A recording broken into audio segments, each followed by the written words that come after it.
Marahuya, kwento ni Jing Bautista, unang kabanata, tagpo. Pumaroon o pumarito, sa tuwing iikot ang aking mundo, muli at muling babalik sa iyo. Ang itinadhana, ngayoy magtatagpo. Maingat na bumitaw si Ariela mula sa hawakan ng malaking bangkang sinasakyan nila. Pumikit siya at nilanghap ang sariwang hangin. Malayong malayo iyon sa nakasanayan niya sa Maynila. Nang buksan niyang muli ang mga mata, ay sinalubong siya ng asul na kalangitan at ng kasing asul nitong lantap na dagat. Ang ganda, di ba? Nakangising tanong ng kaibigan niyang si Shelo. Sabi sa iyo eh. Ngiti lamang ang iginanti niya sa kaibigan. Unang taon pa lamang niya sa kolehiyo nang maging kaklase at kaibigan niya si Shelo. Pareho sila ng hilig at nagkakasundo sila sa maraming bagay. Noon pa man ay pinagmamalaki na ni Shelo ang probinsya nito, ang isla ng Bughawi na sakop ng lalawigan ng Quezon. Noong una, akala niya'y hindi pa sibilisado ang lugar. Hindi sementado ang mga daan at walang kuryente. Pero nang pakitaan siya ni Shelo ng mga larawan, ay namangha siya sa lugar. Kamakailan lamang daw nagkaroon ng maghapong kuryente sa isla. Pero noon pa man ay sementado na ang mga daan. Iyon nga lamang, mga pedicab ang sasakyang madalas nakikita sa lugar dahil ang mga jeep at tricycle, pati mga motorsiklo ay ginagamit lamang kapag pumupunta sa mga linang o iyong mga lugar na malayo sa bayan. Matagal na niyang gustong sumama kay Shelo sa Bughawi. Ang kaso nga lamang ay hindi siya pinapayagan ng mga magulang. Nito lamang magbabakasyon, sa wakas ay napakiusapan na ni Shelo ang mommy at daddy niya, sa tulong na rin ng lola niya. Bago siya umalis, may ibinigay ito sa kanyang isang lumang kwaderno. Kabilin-bili na nitong buksan lamang niya iyon sa tamang panahon. Nang itanong niya kung kailan iyon, isang makahulugang tingin ang isinagot nito. Sabay sabing, malalaman mo rin kapag nasa isla ka na. Malapit na ba tayo? Tanong niya sa kaibigan. Ililiko na lang itong bangka kasi may parte na mababaw. Iiwasan lang natin yon tapos pupondo na tayo. Mga gaano katagal? 30 minutes. 30 minutes? Kumunot ang noo niya. Liliko lang 30 minutes? Paninigurado niya. Tumango si Shelo. Kaya nga, pumasok muna tayo sa loob. Matutusta tayo rito. Ang taas-taas pa naman ng araw. Pumasok ito sa ikalawang palapag ng bangka kung nasaan ang mga gamit nila. Malaki ang bangkang di makina na sinakyan niya. Pangmahigit 100 tao. Masakit na rin ang puwetan niya dahil sa mahabang pag-upo, kaya naisipan niyang lumabas sandali nang sabihin ni Shelo na malapit na sila. Mahigit 2 oras na silang naglalayag. Nakatulog na siya't lahat, wala pa rin sila sa isla. Madaling araw sila nang umalis sa Maynila. Pagdating nila sa Pantalan, pumila pa sila ng 1 oras dahil maraming uuwi. Piyesta raw kasi sa isla, kaya maraming dayo. Kinalikot muna niya ang cellphone habang hinihintay na makadaong ang bangka. Makalipas ang 15 minuto, nagsibabaan na ang mga pasahero mula sa ikalawang palapag ng bangka. Nag-ayos na rin sila ni Shelo at saka bumaba. Nasa tigkabilang gilid ng bangka ang ilang pasahero, mga gustong mauna sa pagbaba. Maya-maya pa ay dumaong na rin sa wakas ang bangka. Sumunod sila sa pila ng mga tao palabas. Maraming pedicab ang hihintay sa pier. Kanya-kanyang sakay ang mga pasahero. Sumunod siya kay Shelo papunta sa isang pedicab. Iniligay nila ang mga gamit sa likuran at saka sila sumakay. Sa Riverside po, kuya, sabi ni Shelo sa pedicab driver. Nagsimulang tumipa ang lalaki. Ilang metro pagkalabas nila ng pantalan ay sinalubong sila ng isang malaking arko. May estatwa ng isang lalaki. Nakasuot ito ng tradisyonal na kasuotan ng isang datu. Itinuro niya iyon. Sino yon? Ah, yon. Si Dakila. Kumunot ang noo niya. Dakila? Ano siya rito? Bakit may estatwa siya? Sabi kasi ng matatanda, bago pa raw sakupin ng mga Kastila ang Pilipinas, naghahari na rito si Dakila, panahon pa ng mga datu. Pero hindi siya tao. Naguluhan siya sa sinabi nito. Pero hindi na niya ito natanong dahil biglang lumiko pa kanan ang sinasakyan nilang pedicab. Umiwas ito sa kumpulan ng mga tao sa may plaza. Kasalukuyang may kaganapan sa plaza. Maraming tao kaya masikip ang daan. Sa sementadong daan sa may tabing dagat sila dumiretso. Mula roon, kitang-kita niya ang pagkakapatag ng dagat. Aakalain mong plastic cover sa sobrang pantay. Walang kaalon-alon. Ganoon daw ang dagat tuwing tag-init. Kapag naman tag-ulan, iyong tipong malapit ng mag-Disyembre, tumatapang ang dagat. Gabahay ang alon. Halos wala pang 10 minuto nakarating na sila sa tahanan ni Shelo. Pumarada ang pedicab sa tapat ng bahay na makalampas lamang ng isang tulay. Sinalubong si Shelo ng isang matandang lalaki. Binuksan nito ang mga lumang gate habang isang ginang naman ang nag-abot ng bayad sa driver. Tamang-tama ang dating ninyo, anak. Katatapos lamang magluto ng lola maying mo.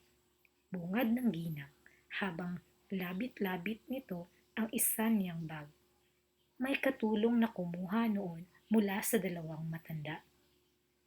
Ma, Lolo Pancho, si Ariela po. Siya po yung sinasabi kong matalik kong kaibigan sa kolehiyo. Pakilala ni Shelo sa kanya. Magandang tanghali po, bati niya. Nagmano siya sa lolo ni Shelo.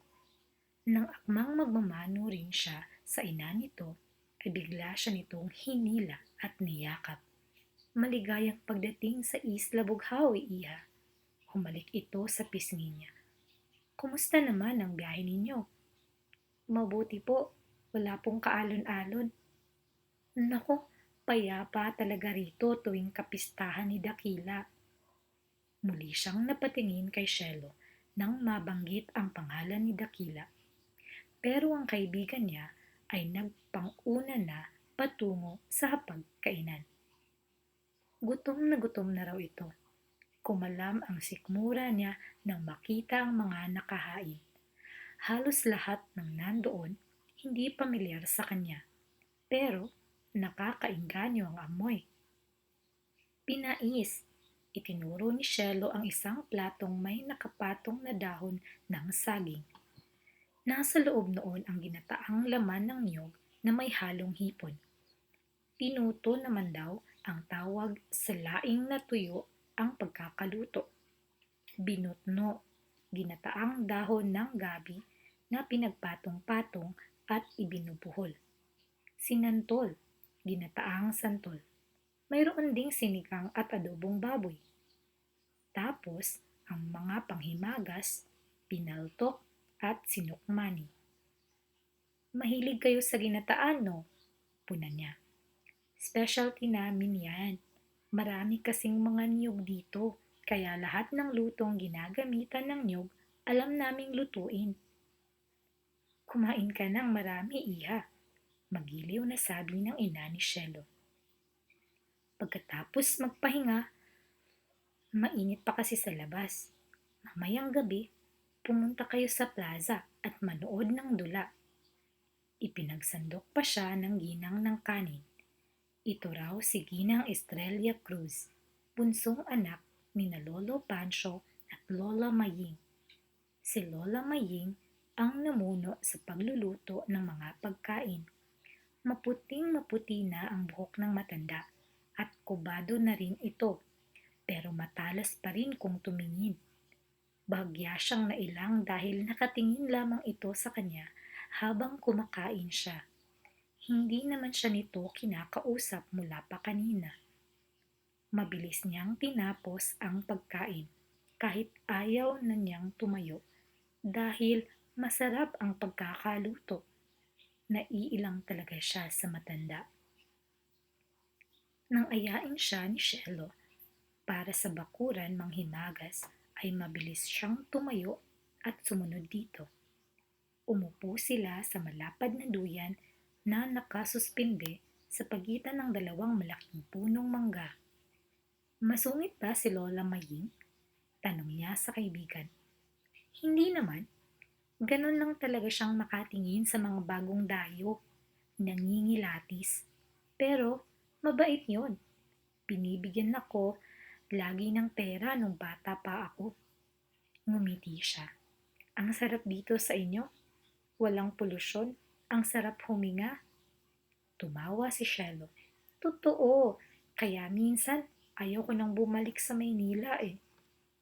Pumisang siya ng sinukmani.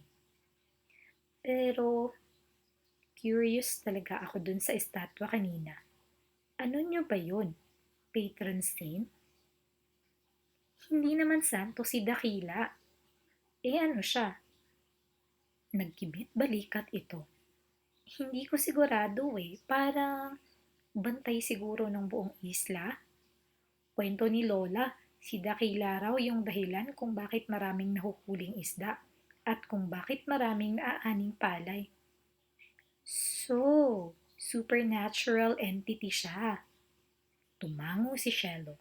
Engkanto. Biglang may kung anong kilabot na dumaloy sa braso ni Ariela nang banggitin iyon ni Shelo. Uso pala yung ganun sa inyo? Oo naman. Pero, hindi naman masamang engkanto si Dakila. Sa katunayan nga, maganda ang buhay ng mga taga rito dahil sa kanya. Pero, kwento lang naman yun, 'di ba? Kung gusto mong malaman ang buong kwento, manood tayo ng dula mamaya. Talambuhay ni Dakila yung ipalalabas. Habang mainit pa sa labas, nagpahinga muna ang magkaibigan. Iginala si Ariela sa buong bahay ng mga Cruz. Yari sa matibay na kahoy ang buong bahay, kaya bawat hakbang at galaw ay lumangit-ngit. Kwento ni Shelo, mas matanda pa raw dito ang mga kasangkapan ng mga ito sa bahay. Matapos mahindagan ay naligo si Ariela ng mabilisan para presko sa pakiramdam mamaya. Nang nakababa na ang araw ay lumamig-lamig na ang hangin. Tinungo na nilang magkaibigan ang plaza. Marami pa ring tao nang makarating sila roon. Bumili muna sila ni Shelo ng kwek-kwek at palamig bago naghanap ng mauupuan. May isang malaking pulang kurtinang nakatakip sa entablado. Ayon kay Shelo, bubuksan lamang iyon kapag simula na ng dula. Kumain muna sila ni Shelo bago magsimula ang palabas. Ang mahinang bulong-bulungan ng mga tao roon ay biglang nawala nang umakyat sa entablado ang isang lalaking nakabarong. May hawak-hawak itong cue card sa isang kamay. Inanunsyo nito magsisimula na ang dula at saka ito nagbigay ng kaunting kasaysayan tungkol sa kwentong ipipresenta. Nagpalakpakan ang mga tao nang bumaba ang lalaki. Pumailan lang ang tunog ng plauta. Kasunod ang tunog ng drums. Nagambal daw kung tawagin. Kasabay noon ang paghawi ng malaking kurtina. Isang matipunong lalaki ang nakatayo sa gitna ng entablado. Nakatalikod ito sa kanila. Habang nagsasalita ang tagapagsalaysay, ay tiningnan niyang maigi ang ayos ng entablado. Sa unang tingin, aakalain mo mga kumikinang na bulaklak at dahon ang nakadikit sa pader ng entablado. Pero kung susuriing mabuti, mga hinabing pamaypay iyon na magkakaiba ng sukat, pinagdikit-dikit at pininturahan ng makinang na ginto, kahel, lila at kalimbahin. Sa tuwing tatama ang stage light, kikinang ang mga iyon. Bumalik ang atensyon niya sa lalaki na dahan-dahang bumaling habang tumutunog ang gambal. Ayon sa tagapagsalaysay, bago pa man sakupin ng ibang bansa ang Pilipinas, naninirahan na sa mundo ng mga tao si Dakila. Ang isla law ng Bughawi ay sumasalamin sa sarili nitong mundo, isang kaharian na lumulutang sa ibabaw ng mismong isla. Noong unang panahon, isa si Dakila sa mga itinuturing na Diyos. Nang sakupin ng mga Kastila ang Pilipinas, ipinakilala ng mga ito ang Diyos ng mga ito sa mga Pilipino at unti-unting nakalimutan ang mga kagaya ni Dakila. Dahil sa nabawasan ang nananalig kay Dakila, nang hina ito, naging resulta iyon ng unti-unting pagkasira ng kaharian nito. Pero bago pa iyon tuluyang masira, nakaisip si Dakila ng paraan para maibalik dito ang pananalig ng mga tao. Kinuha ni Dakila ang anak na babae ng Gobernador Silio. Pinaibig nito iyon, isinama sa kaharian at sa kaginawang asawa. Mula noon, umunlad ng muli ang buong isla. Dumami ang ani ng palay, dumami ang nahuling isda.